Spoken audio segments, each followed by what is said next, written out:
Passover. Let me make sure quick. Okay, good. When discussing the Passover, there's a lot of dimensions and ways that it has been interpreted, can be interpreted, and has been interpreted, and will be continually to be interpreted for a long time. And it's obviously, one of the most important aspects of the Torah, or that part of the Hebrew Bible for the Jews today, and the way that they understand their own self-identity, and the way that they also understand how they came to be as a people, and also gives them something to really pivot themselves on, in terms of like how they can move themselves for the rest of the year. So sorry, I think am I hearing just sorry, I think I was hearing someone. So the aspects of Passover are as we all know, are really important, and they deal with these really key aspects for Israel, and how they evolve, and how they end up moving as a people, and how they end up growing and becoming, and all these things, and the relationship with Yod-Heh Vav-Heh, and all these things that kind of come together with this specific event. Now, today we're going to take an interesting take and look at it. When dealing with ancient Israel, because where the context of this is ancient Israel, right? So we have modern Judaism, there's even Judaism that exists around the time of Jesus, and then there's ancient Israel. And those are three different transformations that has taken place over, 3,000 years, of different ways in which the Israelites, or the Jewish people who later became known as, because they came out of like basically the tribe of Judah, because they're the ones that stuck around.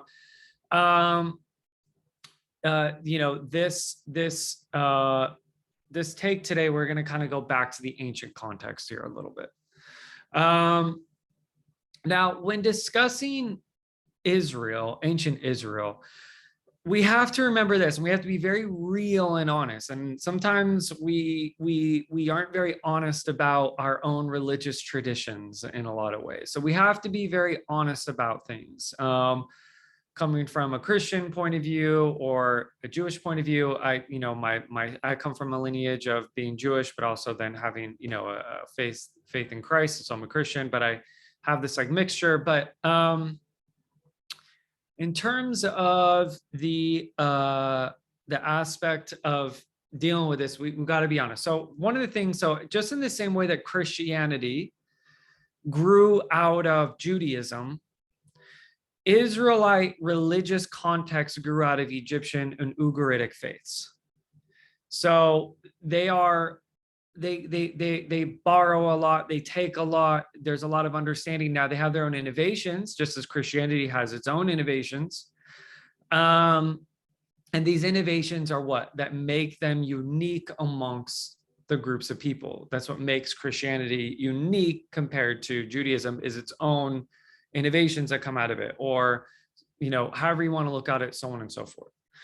So we have to remember that Israel grew out of these contexts. So and dealing with that, I want to talk about the 10 plagues.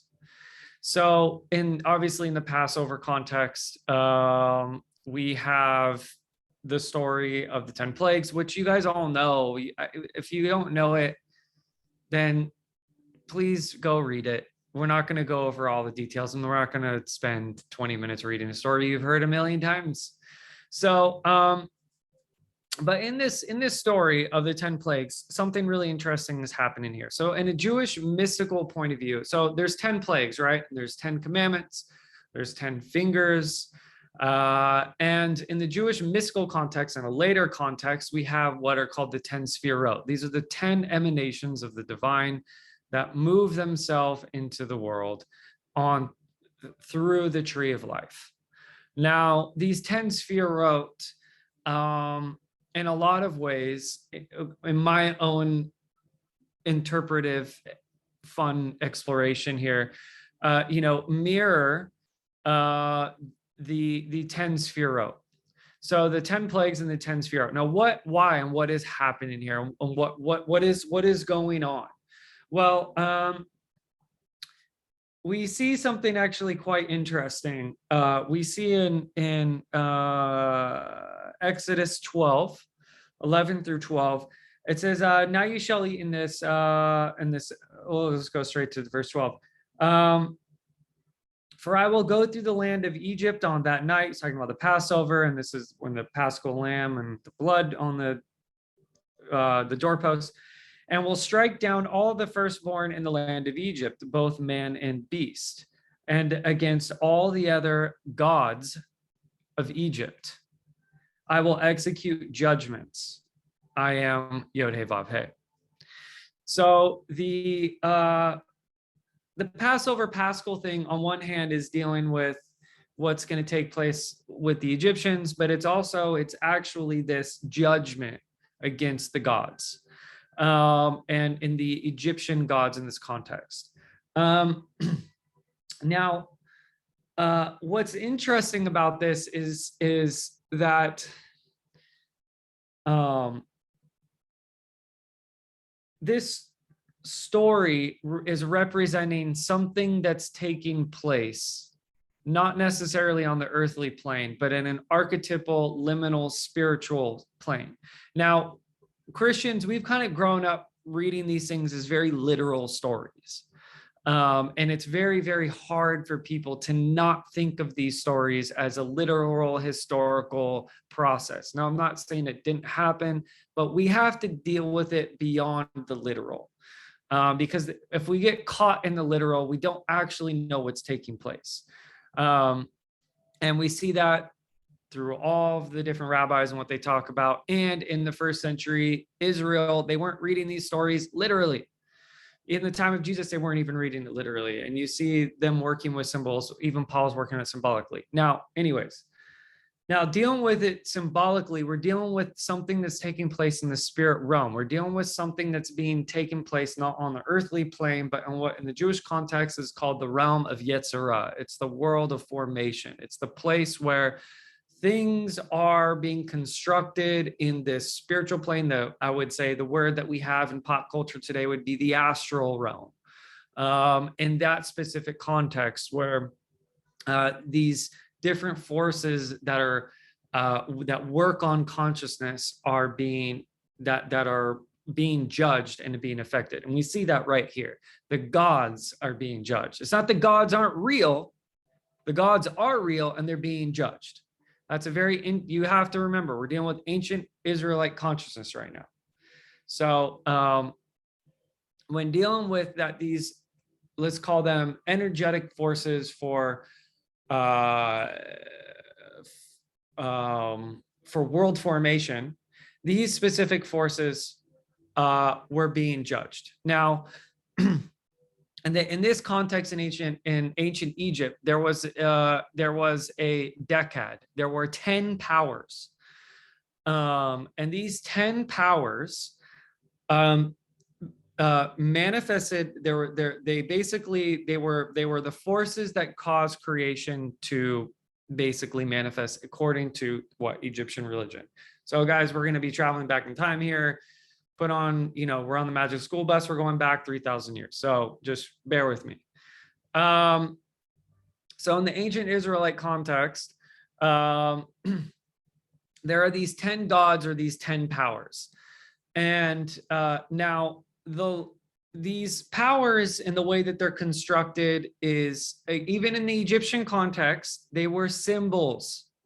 They were symbols referring to what? The ways that they can see God, how he creates the world. So in other words, there's a cat and there's catness. Well, where does catness come from? Well, God had to create the aspect of catness or dogness. So they saw that there were these behavioral tendencies or these aspects within creation that they then saw ultimately were connected to the divine. Now, here's where things get interesting. Now, this is kind of speculative. We're entering the world of my own speculation here, so bear with me. I believe that consciousness 3,000 years ago, the way the human experienced it, let's say 4,000 years ago, was different than the way that we experience it today. And I base that off of the way that art's depicted. You can base that off of the way that human behavior is depicted. You base that off of the different revelations and texts and the way things are understood amongst cultures in different parts around the world. You can get an understanding that the way that people experience consciousness wasn't exactly the same way you experience it today. Now, maybe 80%, but it wasn't 100%. And we even see this in minor details in our own context. When you think back upon, let's say, your grandparents or your great-grandparents, right? You think about your great-grandparents and you think about the way that they perceived reality. It's going to be different than the way that you perceive it now. These small, subtle shifts that we see generation over generation. Now you expand that out over 400 years, 500 years, 1,000 years, right? It changes rapidly. Like a major one that, that's a low hanging fruit is to say, look, if you're a white American and your lineage goes back in the South to 300 years ago, chances are your ancestors were like, slavery's great. Wow, that's only 300 years ago. But again, now you would be like, of course slavery is the worst thing ever, and you'd be arguing with your ancestor, right? You'd be saying it's terrible. But these are the changes in consciousness that we can see that are very apparent to our own being, right? So it's almost repulsive to even think that humans thought it was okay to buy and sell humans. So this is what I'm talking about. Now, that's on that level, but on another level, dealing with the subconscious and the unconscious of the individual, it's very clear that the Egyptian and in the ancient context was different in the way that they understood things. They were more in tune with their intuitive, spiritual, perceptive abilities than we are today on a mass scale. We have to work through things. Our bodies are more condensed. We're more in a material time frame currently. But as we're moving outwards, the materialization, the strong forces that have condensed our subconscious and our unconscious they are shifting and they're changing. Now, we think our consciousness is just normal because this is just what we've always experienced since we were, from what we can remember. But the thing is, just small shifts in the way that the brain is wired, small chemical shifts in the way that the brain would naturally produce itself will produce a different perception of reality than what you're currently experiencing. So someone that may have some misfiring or different chemical things that are not positive, right? They end up having an experience that may be depressive or whatever you want to call it. And then we say that there's mental illness. This is something we're realizing today. But again, these are just small shifts in just our biology that produce our own perceptions of reality. Now, a couple thousand years ago, I believe that the humans had a different mass scale perceptual understanding of the universe and the way that they operated from it. Now, one of the ways that we can see that is the way that they understand religion and the way that they understand God and the way that they understand their theology and their own philosophical concepts. That's one way because it just is a natural process for them. So one of the ways that they understood it is that these powers, they were the human essentially was not so much an autonomous vehicle as we see it today. It was more, they were a manifestation of all of these powers, and they were subject to these fate of all these different things that were going to take place. And there was less about the individual going out and creating their own, let's say, will upon the earth. Now, you do get a change of that, I believe, with Ramses II in Egypt, where I think that's really like a strong birth of the ego into the human experience in this epoch. But anyways, and so what happens is with Moses, what happens with Moses? Moses is he's put into the water as a baby. He's taken on the river. He's picked up out of the water, which basically means, look, Moses is coming from the place of deep spirit and the unconscious and subconscious, and he's fully connected to all the spiritual things just naturally. And he's what? Picked up by Pharaoh's daughter. I don't remember exactly who it is now, but anyways, picked up by an Egyptian. And that's another, and he's wrapped in clothes. So in other words, Moses is wrapped in Egyptian culture and understanding. Moses is completely raised in Egyptian consciousness entirely. And we see that, and he's honoring, we all these other texts and everything, we can see that Moses was completely that. Then obviously Moses leaves, and he goes and he meets Jethro, and then marries one of his daughters, and he's hanging out in the desert. And then in the time, he encounters the burning bush, and in the burning bush something appears to him. I will become that which I will become. He meets the great I. He meets the great, when I mean I don't mean eyeball, I mean the great I, like the letter I, the great one. We can't say a name for, right? So why they say So he meets that. There's a shift in consciousness. There's an understanding of I-ness that's now being birthed into the people. And so Moshe then comes down. He then comes and he wants to liberate the people from the bondage and their slavery in Egypt. Now, where did Egypt go wrong? Well, it's very clear. Egypt ended up enslaving and causing injustices against their own people and other groups of people that they were taking in. So the Egyptian system became this empire system that became oppressive. So anytime a system becomes oppressive, you better watch out, because the divine powers in the Holy One, he will come down. It will come down, and it will cause a shift that will take place. Now, so there's these 10. So there's that context of Moses and him dealing with this I. So that's one aspect. So just hold that there. Now, in Egypt, there were these 10 powers. Now, on the last one, now, if you know the way the Sphirot and the way the Jewish understanding of the tree of life, the Egyptian pantheon is structured exactly like it. And on the last part in Malchut, in the Jewish understanding of the kingdom, or Shekhinah, the place of manifestation where the world comes to be, in the Egyptian context, this was known as Horus.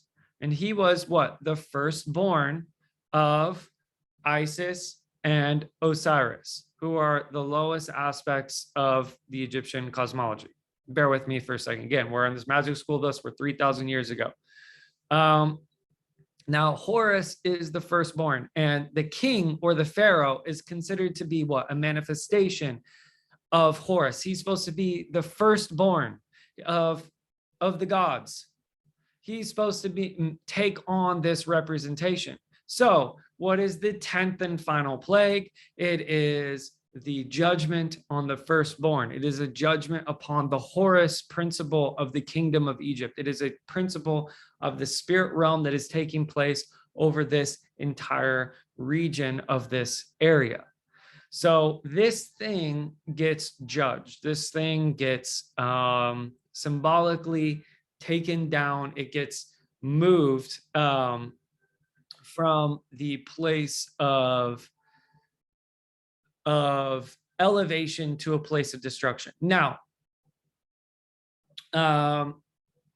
we'll get into that in a second. So this thing gets removed and it gets judged. Why? Because it's no longer it's no longer A, going to serve consciousness. B, there's an evolution that's taking place. And B, there's something that went wrong. There was something that happened. And one of the aspects that we see is in Psalm. So one of the great rabbi says, he says, what happened with Egypt is this, according to Psalm 139, 1633, your eyes saw myself, and upon your scroll of all of them were inscribed. Yomim were formed, but no unity among them. So in other words, there were these powers that God had created, and there was something that happened, and there was no unity, and they needed a spanking, basically, and they were judged because what they were producing is they were ended up producing what? An empire that was enslaving and abusing people. So anytime anything starts to destroy a group of people, it will always come back upon them and their own leadership, no matter what nation in the world. So even if we go into a terrible dystopian future for a couple hundred years, that system will eventually crumble and collapse. Why? Because the way that the system is with the spiritual worlds and the higher powers, they will come in and deal with it.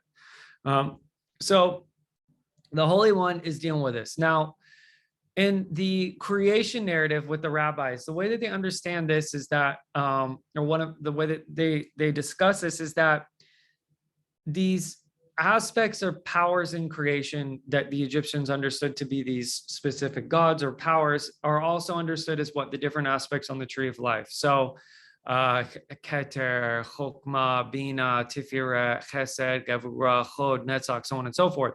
And we see in the story that the Holy One, the Most High, he put his energy into these vessels and they couldn't handle it, and the shatters, and these vessels, they shattered and scattered and caused what? This reverberation through all of creation, which then caused the aspects of evil in the world.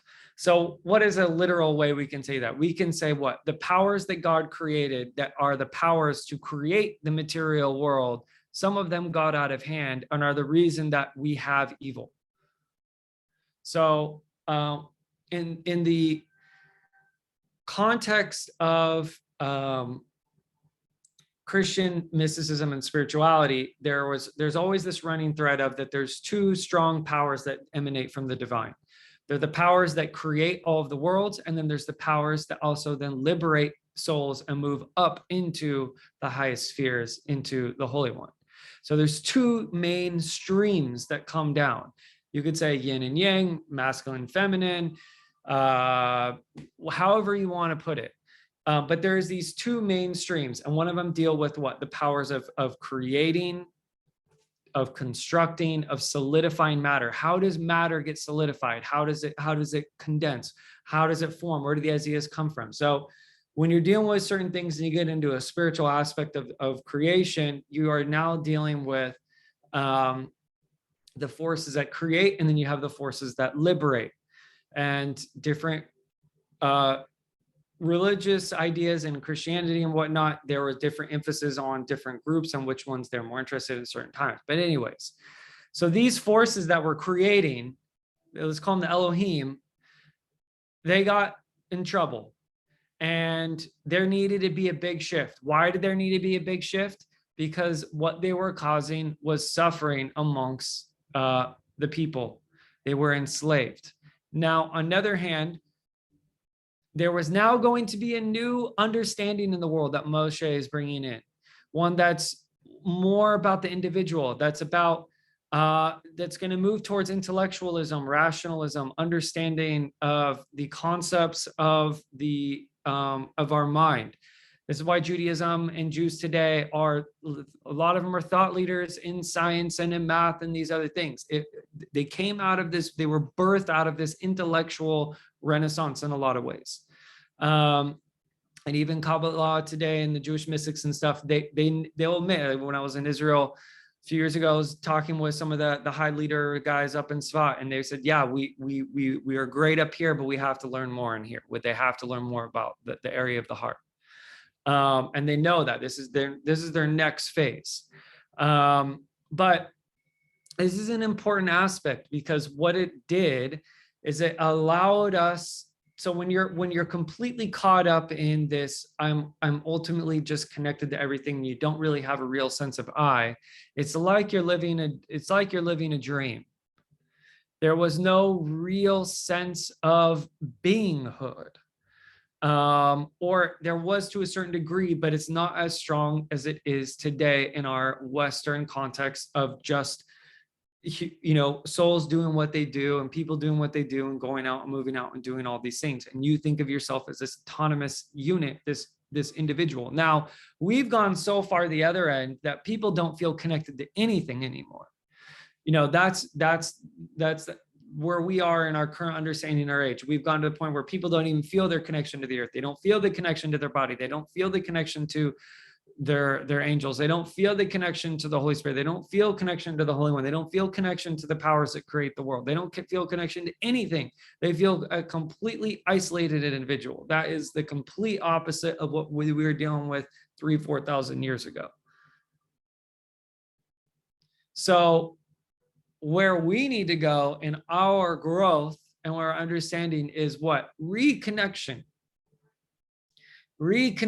to the Holy Spirit, reconnection to Christ, reconnection to the angels, reconnection to our body, reconnection to the earth, all of it. We have to reconnect with all of these things, and we have to what? Begin to rebuild them in our being.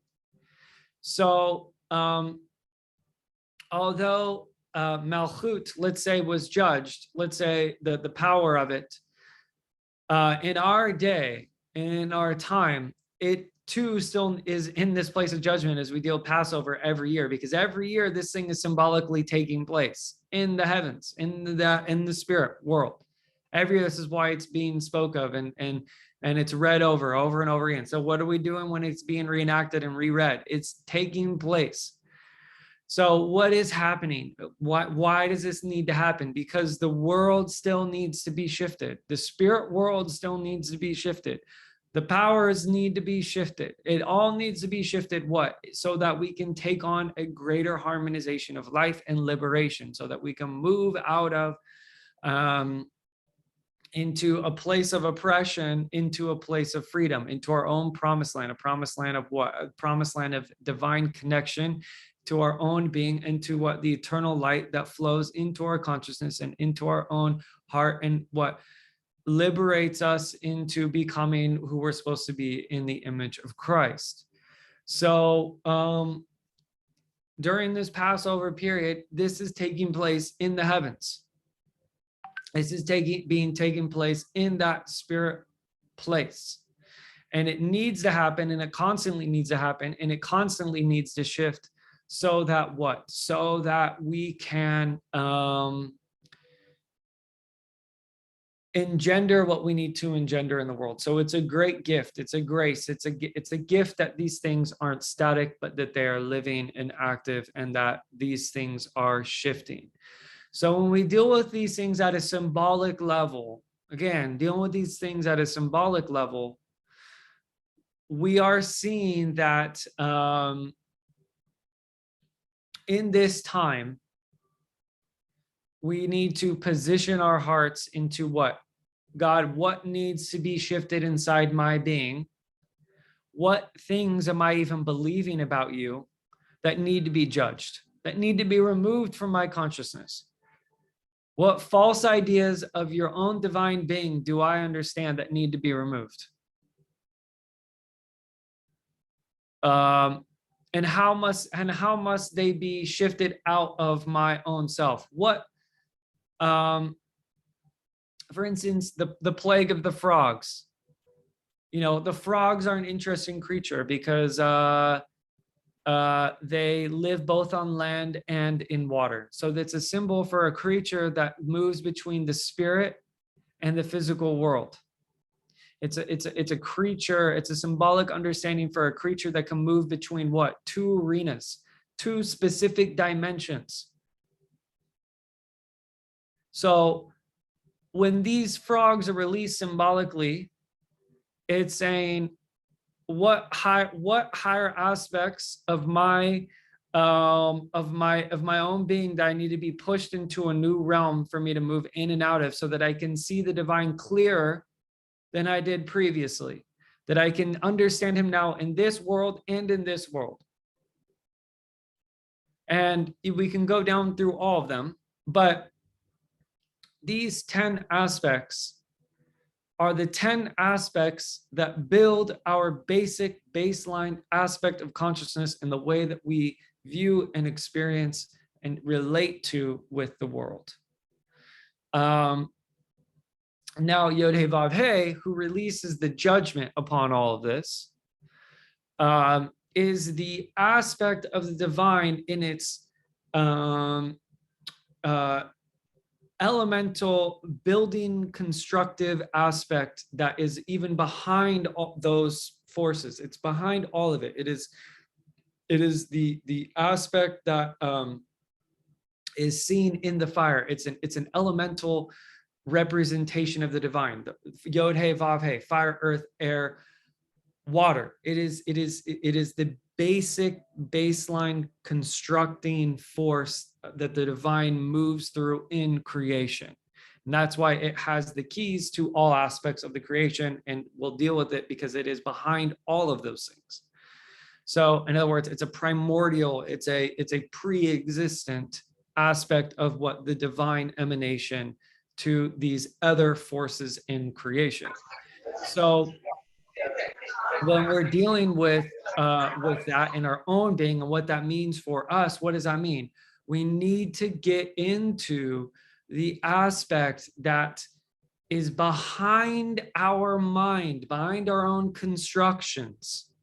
We have to get behind our own constructions and move into what? The aspect that is flowing from divine union, and then see it and what? Cast our own judgment. When I mean by judgment, I don't mean you're beating someone up. What I mean by judgment is you're being very real about it, and you're saying what needs to change and what needs to shift so that it is more harmonious. It's not a child being put away to discipline. Judgment in that sense means something being removed so that new life can come in. So that specific thing we need to get into that and become aware of it. And there's grace for it in this season for us to be able to move and get a clear concept of God, of the all universal, all loving, all good Father, so that we get into a clear concept of who he is, of what it is. And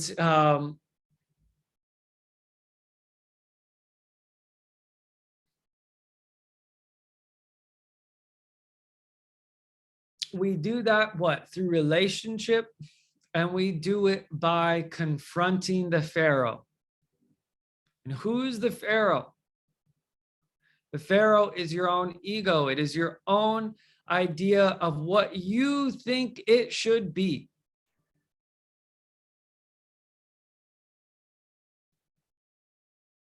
And you have to confront it.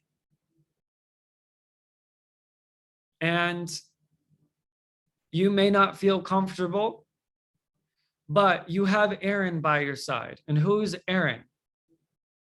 Aaron is your own intuitive sense. He is the great miracle worker. He is the one that is the communicator. And what is communication? Nothing. It is intuition. It is a communicative device. And so you need Aaron by your side, which is what? Your intuition.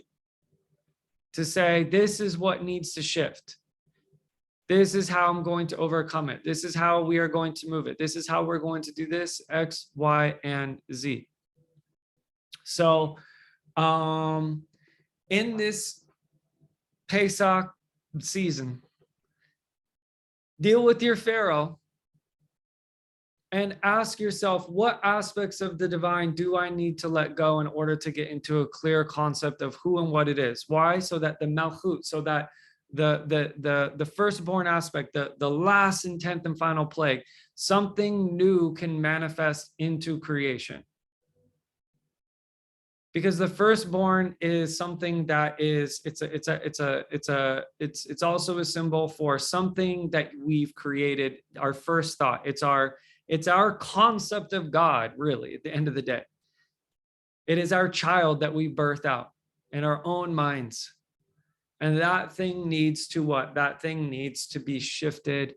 And this every year, this is a reminder that we need to shift it and walk into a greater understanding and light about who and what the Father is. So anyways, I don't know. We haven't, I guess we can hop into questions or discussion or anything. But that's your Pesach message for Wednesday. So